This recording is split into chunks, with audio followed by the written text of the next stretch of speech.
श्री स्वामी समर्थ. जय जय स्वामी समर्थ.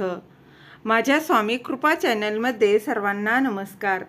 स्वामी महाराजांच्या कृपेने तुमच्या सर्व चांगल्या इच्छा पूर्ण होत ही स्वामी महाराजांच्या चरणी प्रार्थना करते आणि आजच्या या नवीन व्हिडिओला सुरुवात करते.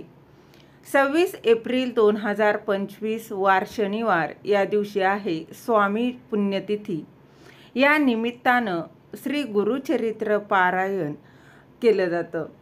बघा, 20 एप्रिल ते 26 एप्रिल हा सप्ताह काळात श्री गुरुचरित्र पारायण बघा केंद्रामध्ये किंवा घरी देखील केलं जातं. अनेक सेवेकरी हे श्री गुरुचरित्र पारायण करत असतात. तर श्री गुरुचरित्र पारायण का करावं, तर तुम्ही केंद्रात देखील करू शकता किंवा घरी देखील केलं तरी चालतं. परंतु जास्तीत जास्त तुमच्या जवळपास जर केंद्र असेल, मठ असेल, तर तिथे श्री गुरुचरित्र पारायणाला नक्की बसा. बघा, गुरुचरित्र पारायण का करावं, तर बघा त्याचीच माहिती या व्हिडिओत मी तुमच्यासोबत शेअर करणार आहे. ती जाणून घेण्याआधी तुम्ही माझ्या स्वामी कृपा चॅनलला सबस्क्राईब नक्की करा. आधी सांगितल्याप्रमाणे 26 एप्रिल 2025 वार शनिवार या दिवशी स्वामी पुण्यतिथी आहे आणि या निमित्तानं 20 एप्रिल ते 26 एप्रिल या सप्ताह काळात श्री गुरुचरित्र पारायण जे आहे ते करायचं आहे. तर श्री गुरुचरित्र पारायणाला का बसावं, तर अडचणी, संकट, चिंता ही सर्व जणांनाच असते. पण मग काय, माझे नशीबच खराब आहे असेच बोलत राहायचे. साधं एक उदाहरण घ्या. तुम्हाला खोकला, सर्दी किंवा काही आजार झाला की तुम्ही काय करता, डॉक्टरकडे जाता. का जाता, तर बरे वाटावे म्हणून.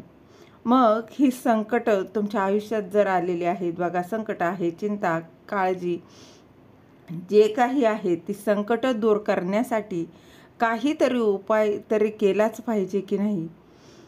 या आजच्या जगात उपाय तर खूप ज्योतिषी हे करा, ते करा, इकडे जावा, तिकडे जावा असं सांगतील. पण तरी बघा, तरी मन शांत आणि स्थिर नाही.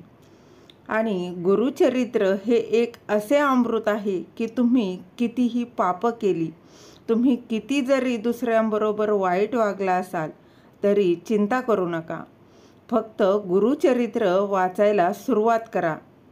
ते वाचण्याच्या आधी दत्तगुरूंबरोबर तुम्ही बोला की स्वामी, आजपर्यंत स्वार्थ, मोह यांच्यात अडकून खूप पापे केली, पण आतापासून तुम्हीच या देहाला सांभाळा, तुम्हीच या देहाचे मालक आहात आणि गुरुचरित्र वाचायला सुरुवात करा. आणि बघा, तुमची अडचणी, संकट, चिंता कुठे गेली तुम्हाला समजणार देखील नाही. नंतर जसजसे वाचन वाढत जाईल तसे स्वतः दत्तगुरूच तुम्हाला कोणत्या ना कोणत्या रूपाने बघा कोणत्या ना कोणत्या रूपात येऊन सांगतील. गाणगापूरला जा, अक्कलकोटला जा. एकदा गुरु का पकडला ना की सर्व ज्ञान होते आणि ते कायमस्वरूपी राहते. आता गुरुचरित्र वाचायचे कसे, बघा प्राकृत मराठी गुरुचरित्र मन लावून वाचले तरी प्रत्येक अध्यायात काय सांगितले आहे ते सहजच समजेल. बघा, सप्ताह करायचा एक वेगळेच फळ आहे, पण आपल्याला हळूहळू सर्व समजून घेऊन पुण्याच्या मार्गाला जायचे आहे. गुरुचरित्र वाचताना स्वामी महाराजांना तुमची जी इच्छा असेल ती बिनधास्त मनातल्या मनात सांगा आणि वाचायला सुरुवात करा. तुम्ही वाचायला घेतलेला अध्याय जोपर्यंत संपत नाही तोपर्यंत कोणाबरोबरही बोलू नका, फोनकडे लक्ष देऊ नका. तसेच इतर साधे नियम गुरुचरित्राच्या बघा पुस्तकात, त्या ग्रंथात सुरुवातीलाच दिलेले आहेत. त्या नियमांचा जास्त बाऊ न करता, न घाबरता पवित्र अंतकरणाने गुरुचरित्र वाचून सर्वांनी बघा आपल्या यशस्वी, आनंदी आणि सर्वसंपन्न अशा नव्या आयुष्याची सुरुवात करावी. गुरुचरित्र ग्रंथाचं पारायण करणारा व्यक्ती मुळातच भाग्यवंत असतो. बघा, ते प्रत्येकाच्या नशिबात नसतं. ज्यांच्याकडून पारायण करून घ्यायचं आहे, ज्यांच्याकडून सेवा करून घ्यायची, कशी करून घ्यायची ती स्वामी महाराज ठरवत असतात. तुम्ही एकदा सेवेला लागा, ती कशी पूर्ण करून घ्यायची ना, ती आपले स्वामी महाराज पूर्ण करून घेत असतात. फक्त मनामध्ये विश्वास हवा. बघा, न घाबरता न डगमगता बिनधास्त सेवेला लागा. स्वामी महाराज तुमच्याकडून सेवा पूर्ण करून घेतील. आणि गुरुचरित्र हा असा बघा 5वा वेद मानला जातो. गुरुचरित्र ग्रंथाचं पारायण जो व्यक्ती करतो त्याला साक्षात दत्त महाराज बघा त्यांच्या स्वतः दर्शन देतात. कुठल्या ना कुठल्या रूपाने दर्शन हे होतंच.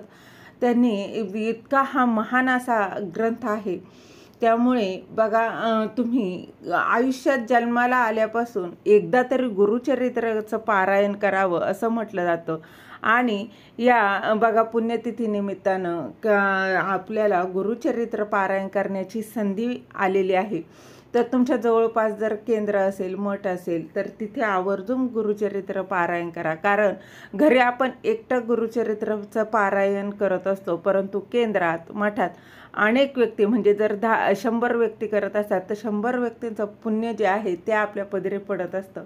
म्हणूनच जवळपास जर केंद्र असेल तर करा, नसेल तर काहीच हरकत नाही. तुम्ही घरी जरी गुरुचरित्राचं पारायण केलं तरी चालणार आहे. श्री स्वामी समर्थ. जय जय स्वामी समर्थ. धन्यवाद.